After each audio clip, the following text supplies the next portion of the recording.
Shot 365 começando. Eu sou a Fernanda Soldatelli. Hoje, dia 1 de outubro de 2025. Cada vez mais perto de acabar o ano. E eu vou falar tudo o que você precisa saber para ficar bem informado em poucos minutos. Vamos fazer aquela recapitulada, tá? Que a gente sempre faz. Bom, a gente vai começar falando sobre a Electronic Arts, que foi vendida por 55 bilhões de dólares. Não falou esse dinheiro? Eu não consigo ter. Bom, vamos falar também sobre a propaganda de fast food que aumentam em 130 calorias no consumo diário de uma criança e como isso acontece.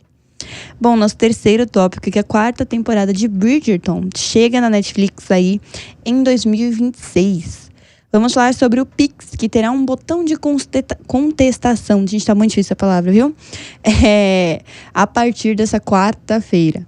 Vamos falar sobre os médicos que alertam que dormir com uma fita adesiva na boca não melhora o sono e pode ser até perigoso. Já viu essa trend no TikTok? As pessoas dormem todas amarradas, assim, umas fitas na boca, um negócio muito louco. Bom, vamos falar sobre o CMO, que ampliou o fundo eleitoral para 4,5 bilhões de reais em 2026.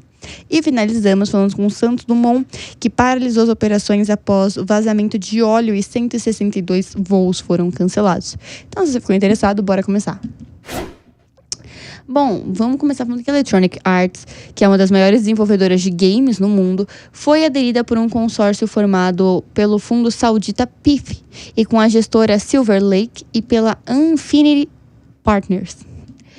Avaliada em 55 bilhões de dólares, a venda representa a segunda maior transação da história de indústrias em jogos eletrônicos, ficando atrás apenas da compra do Activision Blizzard pela Microsoft em 75 bilhões. Essa galera tem dinheiro, né?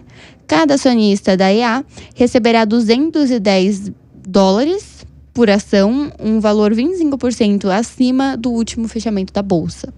Responsável pela franquia bilionária como Battlefield, The Sims e EAFC, antigo FIFA, a Electronic Arts promete viver um momento de expansão. Segundo o CEO Andrew Wilson, a aquisição vai impulsionar investimentos em uma inovação que acelera o crescimento global da companhia. A expectativa é que a nova estrutura fortaleça a presença da EA no mercado de entretenimento digital, esportivo e tecnológico. Com o comando da empresa não será alterado, mantendo o Andrew Wilson na liderança. A nova injeção de recursos e a EA deve ampliar aí os projetos e consolidar sua posição em um gigante setor, reforçando seu impacto no mercado global de games e na ecossistema do esportes. Por favor, só não tire meu The Sims, do resto tá tudo certo. Bom, vamos falar aí que uma pesquisa foi apresentada no Congresso Europeu de Obesidade e revelou que apenas 5 minutos de exposição a anúncios de alimentos ultraprocessados já são suficientes para elevar, em média, 130 calorias no consumo diário de uma criança ou um adolescente, que é o equivalente a 2 fatias de pão. Um estudo conduzido pelo Reino Unido avaliou 240 jovens entre 7 a 15 anos e mostrou que o impacto acontece independente do tipo de mídia, incluindo televisão, redes sociais, podcasts ou outdoors. Segundo os pesquisadores, a publicidade junk food age diretamente sobre o comportamento alimentar infantil, o que reforça a necessidade de políticas públicas que restringam esse tipo de conteúdo. A partir de outubro, o Reino Unido passará a adotar regras mais rígidas sobre a veiculação de alimentos de alto teor de gordura, açúcar ou sal. Especialistas como endocrinologistas, a pediatra Jéssica França e o nutrólogo Mauro Fisberg alertaram para a vulnerabilidade das crianças diante da publicidade e destacam a importância da mediação parental nesse processo. Para reduzir os efeitos dessa propaganda, os médicos orientam que os pais incluam os filhos em preparos de refeições, estimulem o consumo de frutas e verduras de forma lúdica e criem um ambiente alimentar equilibrado, sem autoritarismo, mas com consciência. O estudo mostra como o combate da obesidade infantil não passa pela regulação da publicidade, mas também pelo envolvimento das famílias nas construções de hábito saudável. Você pode falar, nossa, muito pouco, são 2 fatias de pão. Pão é ótimo, né? Pão. Mas assim, só foi 5 minutos, né? Em 5 minutos você comeu uma sacola inteira. Bom, vai sair, a Netflix anunciou a 4ª temporada de Bridgerton, que chegará às plataformas em 2026. Os novos episódios serão baseados na 3ª série do livro de Julia Quinn, Um Perfeito Cavalheiro, que mostrarão a história de amor entre Benedict Bridgerton, interpretada aí por Luke Thompson, e Sophie Brick, que é interpretada por Iran Ya. Ao todo, a temporada contará com 8 episódios e marcará a sua estreia de novos personagens, como Lady Arimantagan e suas 2 filhas.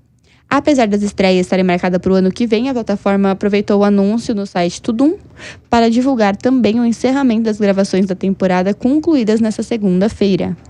A série já tem 5ª e 6ª temporadas confirmadas, mas ainda não anunciou se irá até a 8ª, que aí, né, a quantidade de livros que tem para acompanhar a família Bridgerton.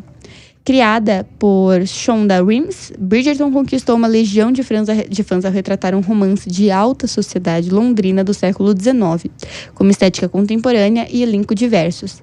A expectativa para a nova fase da trama gira em torno de uma evolução de Benedict, a chegada de Sophie, além de novos dramas sociais e disputas por casamento. Aquela série bem água com açúcar, bem gostosa para você esquecer o cérebro em casa. Bom, vamos lá. Nem tudo que a gente vê, bem redimir, a maioria das coisas que a gente vê na internet, a gente não deve reproduzir. Tá, meus queridos, por favor. Surgiu essa ideia aí, que é o sono de beleza, as pessoas dormem todas amarradas, com fitas na boca, e uma loucura, tá? Por favor, não faça isso. Por quê? Tá?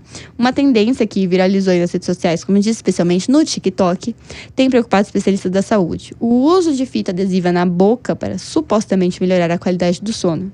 Segundo os médicos, a prática não tem comprovação científica e pode até colocar a vida em risco, agravando distúrbios como a apneia do sono e provocando sufocamento. Às vezes seu nariz está entupido, você nem sabe. Os estudos por trás da fita são pequenos e os riscos existem, afirmou a neurologista Kimberly Hudson, de Oregon Health Science University. Embora respirar pelo nariz seja mais saudável, a fita adesiva não é a melhor forma de incentivar isso. A respiração nasal filtra impurezas e evita boca seca e roncos, mas, segundo especialistas, é fundamental investigar por que as pessoas estão respirando pela boca. O motivo pode ser a apneia obstrutiva do sono, uma condição grave e tratável com um aparelho como o CPAP ou protetores bocais prescritos e corretos, não uma fita adesiva. A recomendação é buscar uma avaliação médica ao perceber a dificuldade respiratória e um sono de baixa qualidade. Testes de sono, inclusive os domiciliares, podem indicar causas mais sérias. É sempre bom saber do que não saber. É isso que eu tô falando? É sempre melhor saber do que não saber. Nossa, eu falei tudo errado, mas é isso aí. Disse o médico do sono, Brian Chen, de Cleveland Clinic. Não é isso, galera, por favor. Né? Não vamos pôr fita na boca. Partindo para o nosso penúltimo tópico. Era rapidinho, você sabia disso. A Comissão Mista de Orçamento do Congresso aprovou nesta terça-feira, dia 30, uma proposta que amplia o valor reservado para o Fundo Eleitoral de 2026, popularmente chamada de Fundão. O montante previsto agora é de 4,9 bilhões de reais, o valor que supera 1 bilhão inicialmente sugerido pela equipe econômica do governo Lula e iguala o recorde histórico registrado em 2022. Para alcançar esse total, o relator Isnaldo Bulhões deverá cortar investimentos e emendas parlamentares do orçamento do ano que vem. A maior parte da verba extra, que será retirada das emendas de bancada, enquanto 2 bilhões do restante virão de cortes de despesas discricionárias do governo. A medida ainda precisa passar por uma votação final do orçamento de 2026 a ser sancionada pelo Lula, mas já enfrenta críticas sobre a prioridade dada ao financiamento das campanhas em detritos e de outras áreas sensíveis. Em base governista, no entanto, não apresentou nenhuma objeção à mudança.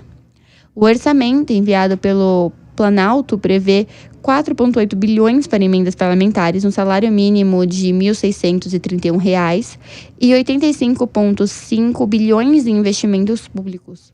A proposta também estipula que um superávit fiscal de 34,3 bilhões de reais para 2026. Antes da votação final, o Congresso ainda precisa aprovar as leis de diretrizes orçamentais, já que sugere blindar o fundo eleitoral como um dos possíveis bloqueios. E partindo aí para nosso último assunto, uma coisa que a gente vai falar hoje para você se livrar de mim, vamos falar sobre o aeroporto Santos Dumont, centro aí do Rio de Janeiro, suspendeu todas as suas operações ontem, na terça-feira, após uns técnicos infraero identificarem óleo espalhado por toda a pista principal. O vazamento aconteceu na noite anterior durante uma inspeção de rotina feita num veículo de serviço. Sem previsão oficial de retomada, o terminal amanheceu lotado, com 80 voos de chegada, 82 voos de partida, além de 14 aeronaves redirecionadas para o aeroporto do Galeão. A situação causou um transtorno em centenas de passageiros que relatam perda de conexões, compromissos profissionais e horas de espera sem respostas. Alguns chegaram a embarcar e foram obrigados a permanecer dentro do avião até o cancelamento ser confirmado. O Infraero informou que a liberação da pista só acontecerá após a completa remoção do óleo, já que o local precisa atender os mais altos padrões de segurança para evitar riscos de derrapagem, né, gente? É um avião bem grande, um negócio para, né, sair derrapando por aí. Os vazamentos ocorreram em um ponto específico, um ponto crítico da pista, próximo à cabeceira, afetando tanto os pousos quanto as decolagens. Foi perfeito. Equipes de Infraero trabalham toda manhã aí para limpeza do local com sabão e desengraxante biodegradável. Apesar de altos-falantes do aeroporto anunciarem possíveis horários de retomada, o Infraero ainda não confirmou quando os voos serão normalizados. O incidente também impactou as operações de aeroportos como Congonhas, Viracopos, Confins e Brasília. Não foi um fácil dia para você que ia viajar, meu querido. E dessa forma eu encerro o shot de hoje. Espero que você tenha um ótimo dia. Não deixa de seguir a gente nas redes sociais, @shot365_. E eu te vejo por aí. Até lá.